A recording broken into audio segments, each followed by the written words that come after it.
श्री स्वामी समर्थ मैत्रिणींनो, आपले सर्वांचे मनापूर्वक स्वागत आहे आपल्या चॅनलमध्येच म्हणजेच @स्वामी-3131 या चॅनलमध्ये। आज आपण एक अतिशय पवित्र आणि पुण्यदायी व्रत म्हणजे गोपद्म व्रत याची माहिती आपण घेणार आहोत। तर व्रत याविषयी सविस्तर माहिती जाणून घेणार आहोत।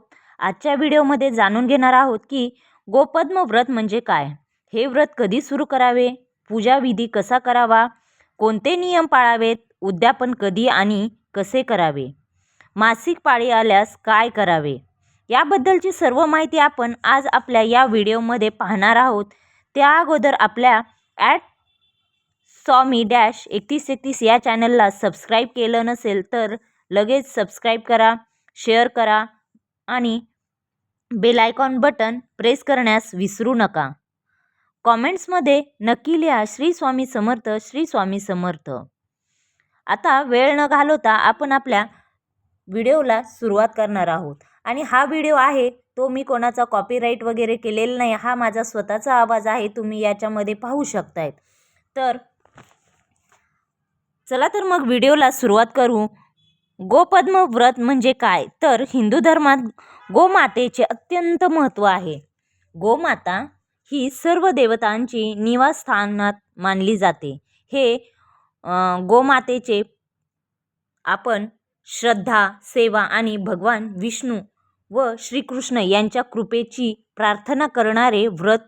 या व्रतामुळे घरात सुख, समृद्धी, आरोग्य, धन, संतती, सौख्य आणि मानसिक शांती लाभते। या व्रतामुळे अशी धार्मिक श्रद्धा आहे। हे व्रत परंपरेनुसार अनेक ठिकाणी चालू आहे आणि आत्ता पण ते चालू आहे।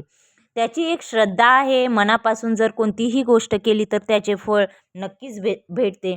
आणि हे जे व्रत असते ते आषाढ शुक्ल एकादशी, देवशयनी एकादशी पासून सुरू करून कार्तिक शुक्ल एकादशी, प्रबोधिनी एकादशी पर्यंत केले जाते।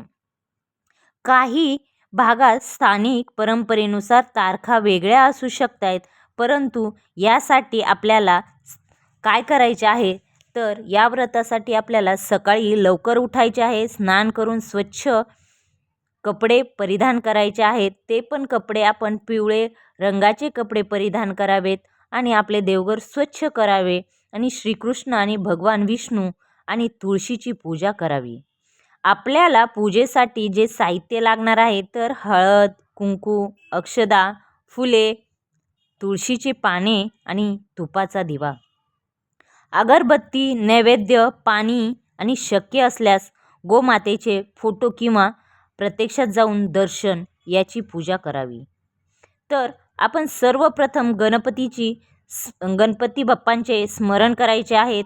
भगवान विष्णू व श्रीकृष्णांची पूजा करा आणि तुळशीला पाणी अर्पण करा, दिवा लावावा, गोमातेचे स्मरण करून प्रार्थना करावी। विष्णू सहस्रनाम, श्री विष्णू नाम किंवा ओम नमो भगवते वासुदेवाय या मंत्राचा जप करा, नैवेद्य दाखवून आरती करावी। अशा प्रकारे ही पूजा राहणार आहे।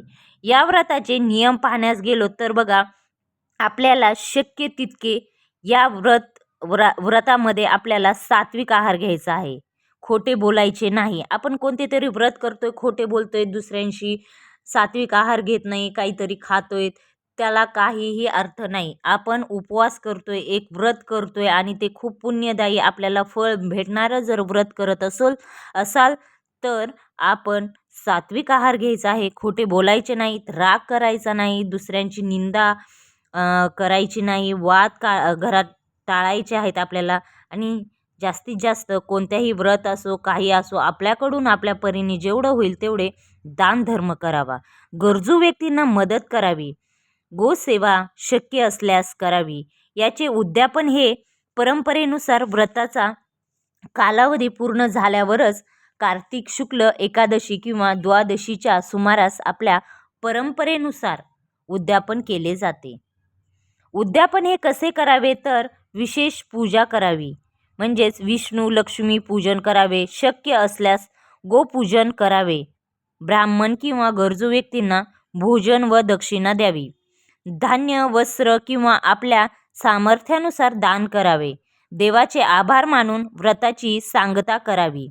या कालावधीमध्ये जर मासिक पाळी आली, आपण हे व्रत करतोय आणि मासिक पाळी आली तर काय करावे, तर अनेक घरातील धार्मिक परंपरेनुसार मासिक पाळीच्या काळात पूजा प्रत्यक्षा केली जात नाही. अशा वेळी मनापासून देवाचे स्मरण करावे आणि जप किंवा नामस्मरण करता येते. जर आपल्याला परंपरेत मान्य असेल, पाळी संपल्यानंतर स्नान करून पुन्हा व्रत सुरू करू शकतायत. आता आपल्याला घरातील किंवा गुरुजींचे वेगळे मार्गदर्शन असेल तर त्यानुसार सुद्धा तुम्ही करू शकताय. या व्रताचे फायदे काय, तर धार्मिक श्रद्धेनुसार बघण्यास गेलो तर व्रताचे फायदे: घरात सुख समृद्धी, मन शांत, कुटुंबात ऐक्य, भगवान विष्णू आणि श्रीकृष्णांची कृपा, गोमातेचे आशीर्वाद भेटतात. हे व्रत का करावे, तर पहा, गोपद्म व्रत हे भगवान विष्णू आणि गोमाता यांच्या पूजनाशी संबंधित मानले जाते. पवित्र व्रत आहे. या व्रतामागील मुख्य उद्देश म्हणजे श्रद्धा, सात्विक जीवन, सेवा आणि ईश्वर भक्ती वाढवणे. धार्मिक मान्यतेनुसार हे व्रत केल्याने भगवान विष्णू आणि गोमातेची कृपा प्राप्त होते. पापांचे क्षलन होऊन आध्यात्मिक प्रगती होते, अशी धार्मिक धारणा आहे. संततीचे कल्याण आणि कुटुंबाच्या मांगल्यासाठी हे व्रत केले जाते. आरोग्य, दीर्घायुष्य आणि सर्व गुण कल्याणासाठी प्रार्थना केली जाते.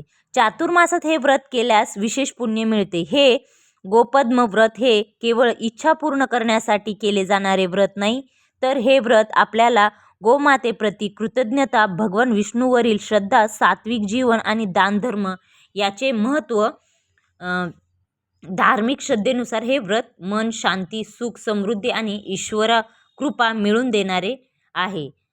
अशा प्रकारे हे व्रत गोपद्म व्रत संपूर्ण माहिती तुम्हाला या व्हिडिओमध्ये दिलेली आहे. कशी वाटली ही माहिती नक्की आम्हाला कॉमेंट्समध्ये नक्की सांगा. तर या व्हिडिओला लाईक करा, शेअर करा, सबस्क्राईब करा आणि बेल आयकॉन बटन प्रेस करण्यास विसरू नका. कॉमेंट्समध्ये नक्की लिहा श्री स्वामी समर्थ, श्री स्वामी समर्थ. अशा प्रकारे आजचा व्हिडिओ कसा वाटला कॉमेंट्समध्ये नक्की सांगा. थँक्यू. Bye bye.